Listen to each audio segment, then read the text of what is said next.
ओम दुर्गे नमः। शब्दों शमतक शमतक। आज की सुंदर अद्भुत कथा है त्रिजटा की। त्रिजटा भगवान विष्णु की भक्ति और त्रिजटा भगवान विष्णु की भक्ति आराधना करती थी। रावण का नाम सुनते ही उसकी अपार शक्तियाँ याद आ जाती हैं। यह सोचना भी अजीब लगता है कि रावण किसी से डरता भी होगा, देवता हो या दानव।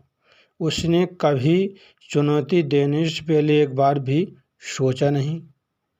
रावण से समस्त ब्रह्मांड थरथर कांपता था, लेकिन रावण की कुल में एक ऐसी थी जिससे रावण बेहद खौफ खाता था और डर के मारे पसीने तक छोड़ देता था।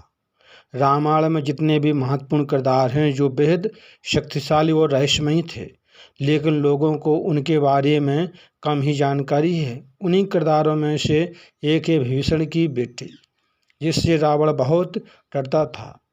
उससे कभी भी विभीषण की बेटी से टक्कर लेने का दुस्साहस नहीं करता था। लेकिन ऐसा क्यों? क्या रावण विभीषण की बेटी से डरता था? जानते हैं एक कथा के अनुसार। जब रावण सीता माता का अपहरण करके सीता को लंका ले आया था और रावण ने सीता माता को अशोक वाटिका में कैद करके रखा था। रावण ने सीता माता की पहरेदारी के लिए भयंकर राक्षसियों को रखा था और सख्त निर्देश दिए थे कि वो डराकर या समझाकर किसी भी तरह से सीता माता को विवाह के लिए तैयार करें। जब सभी राक्षसियाँ सीता माता को डराती या विवाह के लिए जोर डालती थीं, तो उस समय त्रिजटा ने ही माता सीता को इस परेशानी से बचाया था। बल्कि त्रिजटा ने भविष्य में राक्षसियों को आगाह किया था कि वो सीता माता के साथ ऐसा दुर्व्यवहार न करें। त्रिजटा ने एक माता बनकर सीता जी की रक्षा की थी।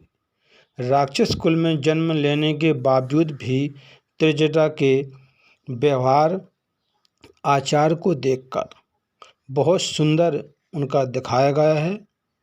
त्रिजटा बहुत ही अच्छे स्वभाव की थी।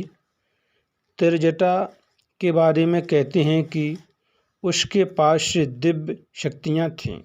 त्रिजटा भविष्य देख पाने में सक्षम थी।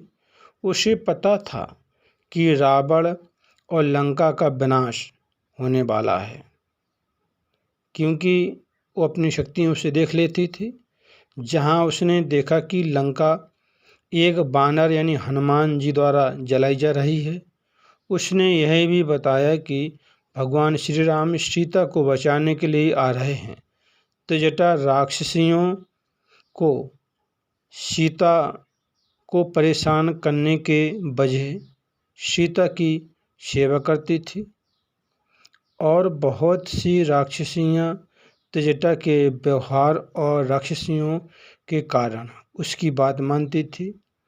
रावण भी त्रिजटा की इन शक्तियों के बारे में जानता था, इसलिए रावण कभी भी त्रिजटा से उलझने की कोशिश नहीं करता था, बल्कि कहीं ना कहीं उसकी भविष्यवाणियों से खौफ खाता था।